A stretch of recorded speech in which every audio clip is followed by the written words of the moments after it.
आणि म्हणून त्यासाठी आपल्या ग्रामीण भागात राहणारा शेतकरी, शेतमजूर, सर्वसामान्य कार्यकर्ता हा विचार देणारा, विचार घेणारा कार्यकर्ता आहे.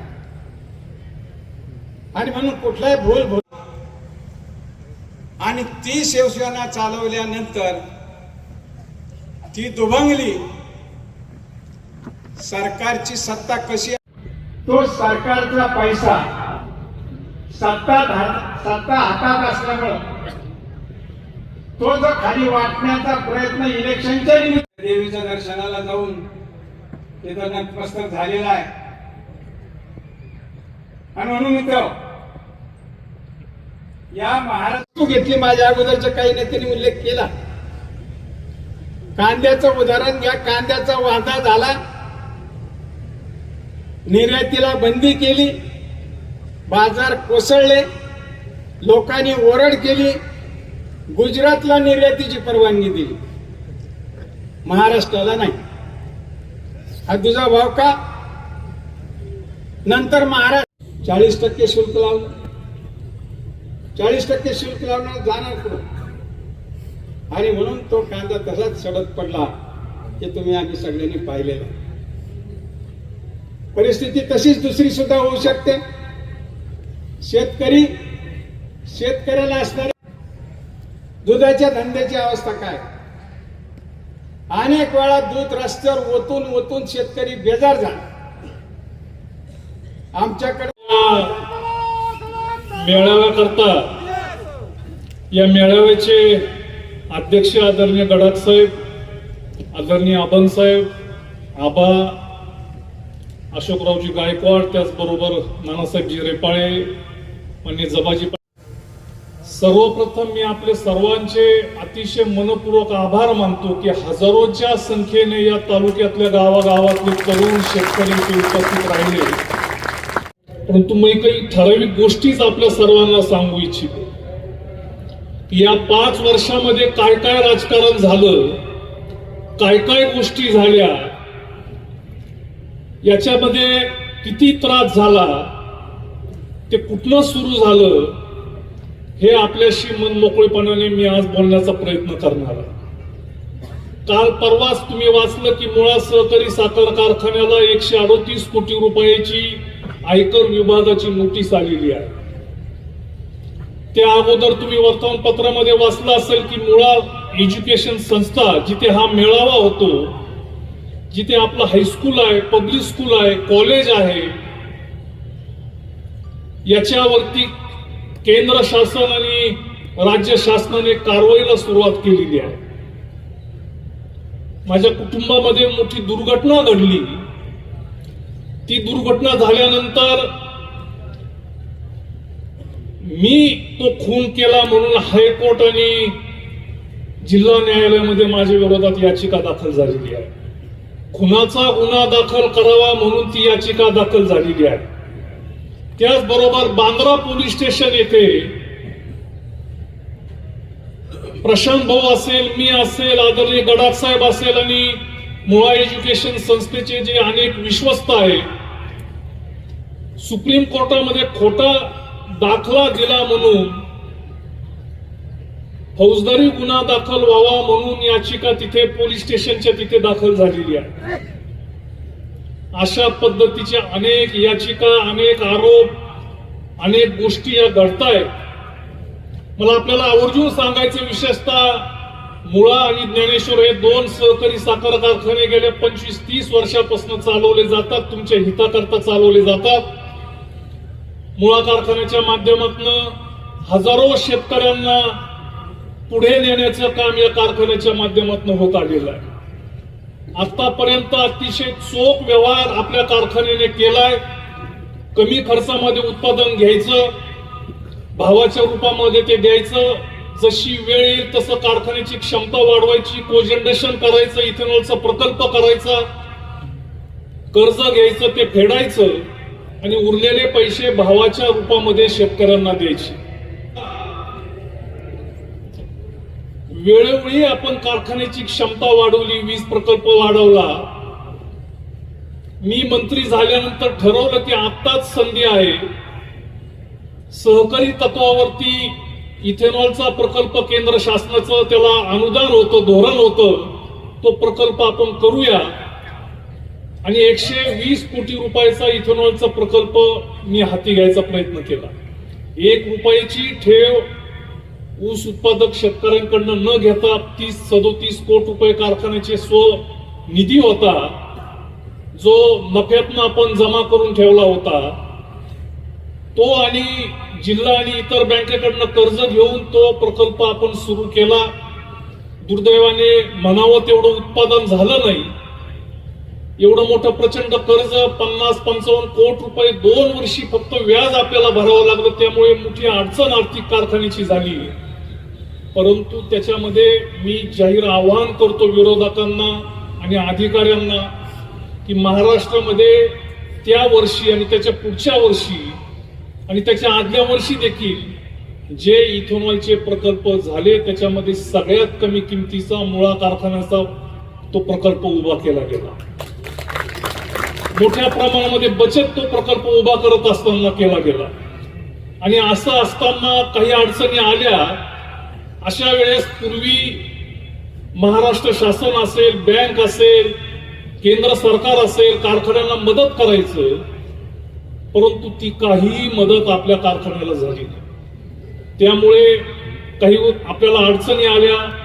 ऊस उत्पादन मोठ्या प्रमाणात असताना लेबर येऊ शकलं नाही. मागच्या वर्षी तर खूप मोठ्या अडचणी त्यामुळे आल्या आणि त्याचा फटका कारखान्याला आणि ऊस उत्पादकांना बसला, हे मी मान्य करतो. त्याच्याबद्दल मी जाहीर माफी ही जनरल मीटिंग मध्ये मागितली, आजही मागतो. परंतु दुसरी बाजू देखील आपण समजून घेतली पाहिजे की अशा प्रकल्प उभा करत असताना केंद्र शासन, राज्य शासन हे मोठ्या प्रमाणात मदत करत असतं. ती मदत आपल्याला अजिबात झाली नाही. केंद्र शासनाने एक योजना आणली की जे कारखाने FRP देऊ शकत नाहीत अशा कारखान्यांना मोठ्या प्रमाणात मदत करायची. नाबार्डने ते धोरण घेतलं. आपणही त्या धोरणाप्रमाणे 125 कोटी रुपयाचं प्रकल्प हा केंद्र आणि राज्य शासनाकडे दिला. 1 रुपयाचंही कर्ज आपल्याला मिळालं. अडवणूक केली गेली. वास्तविक आपल्याला FRP करता नाही, तर इथेनॉलचा प्रकल्प उभा केला, कोजनरेशनची क्षमता वाढवली म्हणून आपल्याला ते कर्ज पाहिजे होतं. परंतु जिल्ह्यामध्ये, राज्यामध्ये 4-4 हजार कोटी रुपये वाटले गेले. एकाही कारखान्याचा इथेनॉलचा प्रकल्प नसताना त्यांना वाटला गेला. आपल्याला 1 रुपया दिला गेला नाही. उलट पक्षी आपल्याला इन्कम टॅक्स भरावा म्हणून 138 कोटी रुपयाची नोटीस दिलेली आहे. आणि जिल्ह्यामध्ये अनेक उदाहरणं अशी आहेत की यापेक्षा वाईट कारखान्याची अवस्था असताना बँकांनी, राज्य शासनाने कर्ज त्यांना दिलेलं आहे. सगळे नियम बाजूला सारून दिलेला आहे. काही कारखाने, बंद पडलेले कारखाने, अजिबात कर्ज देता येत नव्हतं, शासनाचा त्याला विरोध होता, अशांना सुद्धा कर्ज दिला गेलं. परंतु नियमात असताना थोडा नियम डावलला असता आणि कर्ज दिलं गेलं असतं तर आज आपला कारखाना दिमाखाने FRP पेक्षा जास्त भाव जो नेहमी आपण देत असतो तो आपल्याला देता आला असता. इन्कम टॅक्सच्या नोटीसच्या बाबतीमध्ये आपल्याला सांगू इच्छितो की कशा करता इन्कम टॅक्सची नोटीस आलेली आहे. आपलं उत्पन्न जास्त आहे आणि काही व्यवहारामध्ये गडबड झाली म्हणून नाही. आम्ही चौकशी केली की इन्कम टॅक्सची नोटीस का बरं आली.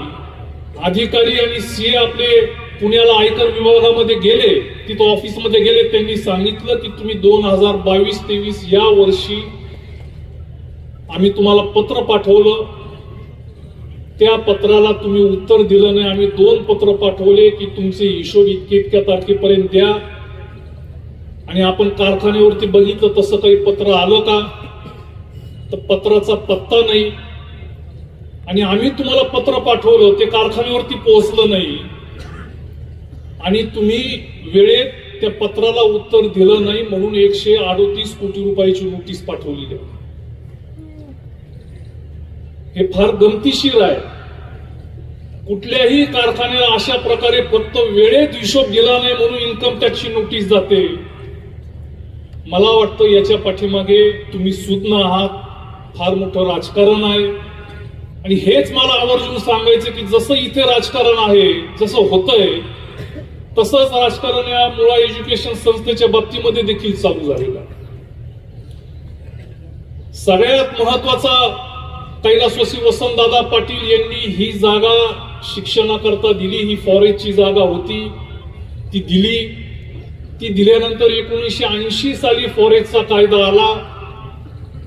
त्याच्या अगोदर फॉरेस्टचा कायदा नव्हता आणि ते आपण व्यवस्थित करून घेतलं नाही, म्हणून तो फक्त एक मुद्दा पकडून आपले इथले स्थानिक विरोधक यांनी कागदपत्र वर दिली आणि वरच्यांनी काही न पाहता मागच्या 2 महिन्यापूर्वी महाराष्ट्र शासनाने पत्र दिलंय की ही जागा सरकारी जमा करा.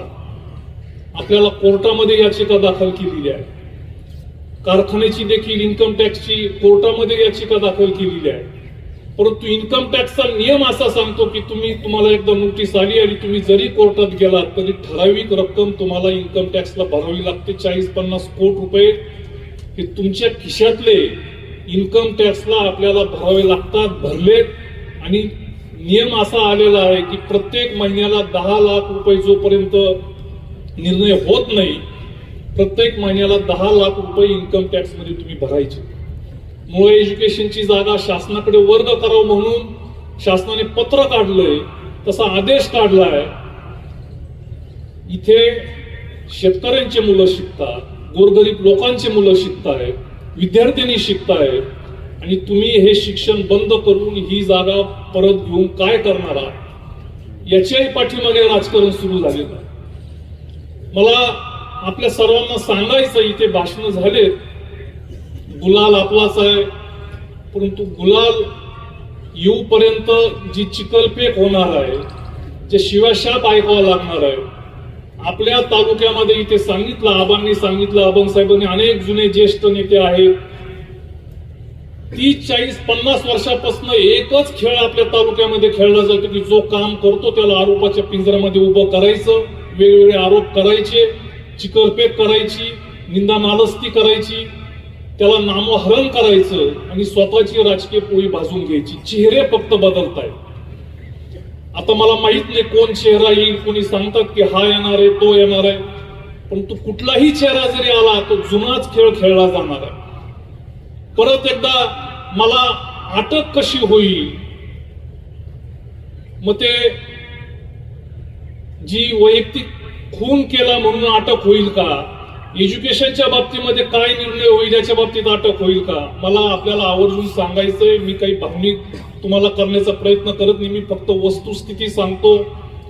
खूप कोंडमारा मनामध्ये आहे की फक्त आमदारकी करता एवढा त्रास होत असेल, शेतकऱ्यांचा होत असेल, विद्यार्थ्यांचा होत असेल, कुटुंबातही होतो, तर थांबावं की काय असा देखील कधी कधी मनामध्ये विचार येतो. परंतु जो विश्वास, जे प्रेम, जे आशीर्वाद तुम्ही दाखवत असतात त्याच्यामुळे लढाईची ताकद मनामध्ये येते. हे सगळं होत असताना माझ्या पुढे सगळं वाढून ठेवलेलं होतं, फक्त पंक्तीला बसायचं होतं. सगळं भेटत होतं, पैसा भेटत होता, निधी भेटत होता, मंत्रीपदही भेटत होतं. आणि ते जर तुम्ही घेत नाही तर मग तुम्ही सामोरे जा, खुनाच्या गुन्ह्याला सामोरे जा. विधानसभे, विधान परिषदेमध्ये मी खून केला म्हणून प्रश्न भाजपचे उमेदवार, आमदार विचारतायत. एज्युकेशनची संस्थेची जागा जाणार, कारखान्याला नोटीस देणार. दोन्हीपैकी तुम्ही निवडा काय पाहिजे. 5 पकवानाचं जेवण पाहिजे की तुम्हाला त्रास पाहिजे. 1 रुपयाचाही निधी नाही, 2-2.5 वर्षामध्ये रस्ते नाही, विजेचं काम नाही, पाटाचं पाण्याचं काम नाही. परंतु मी खूप मन घट्ट करून तग धरून राहिलो, मी गुडघे टेकवली नाही. ज्यावेळेस महाविकास आघाडीचं सरकार आलं, 180च्या वर आमदार होते. आज परिस्थिती बघितली, महाविकास आघाडीचे फक्त 70 ते 75 आमदार शिल्लक राहिलेले आहेत. काँग्रेसचे 40-45 कसे बसे वाचले आणि उद्धव ठाकरे सेनेचे आणि राष्ट्रवादी पवार साहेबांचे मोजून 22 ते 25 आमदार राहिलेले आहेत. एकटा अपक्ष फक्त महाविकास आघाडी बरोबर राहिलेला. कधी कधी वाटतं की आपण चुकलो की काय, कारण शेतकरी अंगावरती येतात, कार्यकर्ते अंगावरती येतात. आमचा रस्ता नाही, आमचं विजेचं काम नाही, सिंगल फेजची लाईट नाही, कारखान्याला अजून तुमची अपेक्षा आहे की 100-200 रुपये वाढव द्यावे म्हणून माझ्याही मनात येतं की आपला निर्णय चुकला का, किती सुखाने आपल्याला हे सगळं मिळालं असतं. म्हणून आपण चूक की बरोबर, मी चूक की बरोबर ही ठरवणारी ही निवडणूक आहे. निकाल काय लागायचा तो लागेल विधानसभेचा, परंतु विधानसभेचा गुलाल तुम्ही माझ्या अंगावरती टाकलात तर पुढचे हे जे निकाल आहेत हे निकाल चांगले करण्याच्या दृष्टीने मला हत्तीचं बळ मिळणार आहे. आणि म्हणून हे सगळं मनामध्ये असल्यामुळे काही कार्यकर्ते बोलत होते की साहेब आता 5 वर्ष तुम्ही थांबलात, 2-2.5 वर्ष तुम्ही थांबलात. काही तरुण कार्यकर्ते सरपंच बोलायचे पुढे जर सत्ता आली नाही तर परत मग तुमची अडचण होईल आणि तुमच्यामुळे आमची पण अडचण होईल, त्यामुळे अपक्ष राहा आणि अपक्ष राहून मग ज्याची सत्ता येईल त्याला पाठिंबा देऊन निदान आपले कामं तरी होतील, असेही अनेक जण बोलत होते. मी जसंचे तसं उद्धव साहेबांना जाऊन सांगितलं. त्यांना सांगितलं की साहेब मी तुम्हाला सोडून गेलेलो नाही, जाणारही नाही, परंतु काही कार्यकर्त्यांची आमची अशी मागणी आहे की अपक्ष राहावं, तुमच्या बरोबरच राहू, परंतु बॅट चिन्ह घेऊन राहावं. कारण मागच्या 5 वर्षापूर्वी आम्ही जिल्हा परिषद पंचायत समितीची निवडणुका त्याच्यावरती लढवलेल्या आहेत. चिन्ह घराघरामध्ये गेलेला आहे, तो मतप्रवाह काही आहे आणि हा तालुका काही श्रीरामपूरशी जोडलेलं मतदान आहे, काही नगर तालुक्याशी जोडलेलं मतदान आहे, काही शेवगावशी जोडलेलं मतदान आहे, पक्षाशी बांधलेलं आहे. अपक्ष म्हटल्यानंतर हे सगळं मिळतं, पक्ष म्हटल्यानंतर याच्यामध्ये काही मतं मिळू शकणार नाहीत. तेव्हा अपक्ष पुरस्कृत करत असाल तर मी राहतो, नसल करात तर तुम्ही पक्षाचं चिन्ह द्या. निर्णय मी तुमच्यावरती ठेवला आणि परवा रात्री त्यांचा मला फोन आला की शंकरराव तुम्हाला मशाल चिन्हावरती उभं राहायचं. म्हणून ही निवडणूक आपण उद्धव साहेबांच्या मशाल चिन्हावरती लढवतोय. पण तो हे खरं आहे अशोकराव, तुम्ही बोललात की समोर कोण उमेदवार आहे, कसं आहे, काय आहे. तुम्हाला आवर्जून सांगायचंय की अनेक शीर्षस्थ नेते या राज्यातले आमच्या पक्षात या म्हणून किमान 3 पक्ष मोठे आहेत की ते सांगत होते की तुम्ही इकडे या. मला काय आदरणीय गडाख साहेबांनाच कारखान्याच्या बाबतीमध्ये कर्ज मिळावं म्हणून मी अनेकांना भेटलो, मलाही बोललं गेलं. आदरणीय साहेब देखील या वयामध्ये कारखान्याकरता गेल्यानंतर त्यांच्या देखील लक्षात आलं की आपलं कर्ज प्रकरण काही होत नाही आणि त्याच्या पाठीमागे तुम्ही पक्षामध्ये या. कालपर्यंत देखील, काल रात्री देखील मला फोन आला होता की तुम्ही फक्त हो म्हणा, पुरस्कृत अपक्ष राहा. समोरचे जे 3 चेहरे आहेत, जास्त आहेत परंतु 3 प्रमुख आहेत, ते म्हणतायत की आम्हालाच तिकीट आहे. ते 3 जण तुमचा अर्ज भरायला राहतील असा निरोप काल मला आलेला. मी हात जोडून सांगितलं की नाही, मी अशी फसवाफसवी करू शकत नाही, नम्रपणे सांगितलं. आणि म्हणून अशा वातावरणामध्ये आपल्याला विधानसभेच्या पेक्षा हे जे प्रश्न आहेत जे तयार केले गेलेले आहेत आणि तुमचे जे प्रश्न आहेत रस्त्याचे असतील, विजेचे असतील, या प्रश्नांकरता ही निवडणूक लढवायची आहे.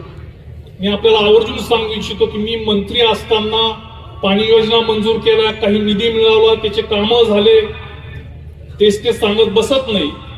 स्टे लागला, त्याच्यानंतर तो स्टे आपण उठवला, परंतु 3 सगळ्यात महत्वाचे मोठे कामं करण्याचा प्रयत्न मी केला होता. एक म्हणजे रस्ते, 110 कोटीचे रस्त्याचे प्रस्ताव आपले तयार झाले होते, त्याला निधी भेटला नाही.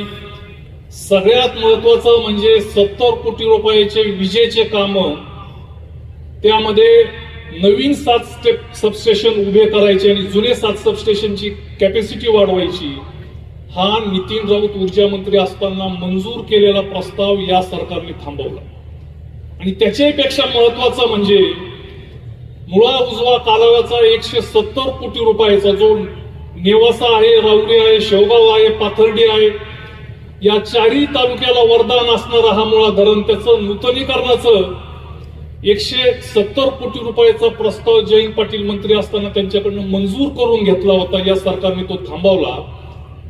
त्याच्यामध्ये उजव्या कालव्याची पूर्ण दुरुस्ती आणि ज्या चाऱ्या आहेत मोठ्या त्या सगळ्या चाऱ्यांची दुरुस्ती, हे काम जर झालं असतं तर एका वर्षामध्ये जे पाण्याचे लॉसेस होतात, 1 ते 1.5 TMC पाण्याचे लॉसेस वाचले असते. फक्त 30 दिवसामध्ये रोटेशन पूर्ण झालं असतं.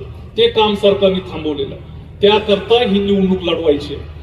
मी तुम्हाला शब्द देतो की पुढच्या 5 वर्षामध्ये हे पाण्याचं मुळा धरणाच्या 170 कोटी रुपयाचं काम हे तुम्हाला झालेलं दिसेल. मी काही करेल परंतु हे काम तुम्हाला पूर्ण करून दाखवेल. कारण त्याच्यावरती सगळं अर्थकारण, शेतकऱ्यांचं प्रपंच त्याच्यावरती अवलंबून आहे. विजेच्या बाबतीमध्ये देखील मोठं काम ते मंजूर झालेलं आपलं जर झालं तर पुढचे 20 वर्ष विजेच्या बाबतीमध्ये आपल्याला काही अडचण येणार नाही. आणि म्हणून ही निवडणूक या प्रश्नांकरता लढवायची. तुम्ही नेहमीच आमच्या कुटुंबाला आम्हाला साथ देत आलेला आहात. नुसती आमदारकीची लढाई नाही तर पुढच्या या ज्या शैक्षणिक संस्था असेल, कारखाना असेल, ही देखील लढाई लढायची आणि जिंकायची आहे. आणि हे सगळं राजकारण होत असताना, हल्ले होत असताना मातबर लोक, आमदार, खासदार, मंत्री हे जात असताना मी केवळ तुमच्या भरोशावरती थांबलेलो आहे. तो भरोसा, तो विश्वास कमी होऊ देऊ नका. मी तुमची मान खाली घालू देणार नाही, हे देखील या निमित्ताने सांगितलं. इथे जसं सांगितलं अशोकरावांनी, प्रशांत गंभीर आजारी आहे. 2-3 निवडणुकीमध्ये त्यांनी प्रचंड काम केलं.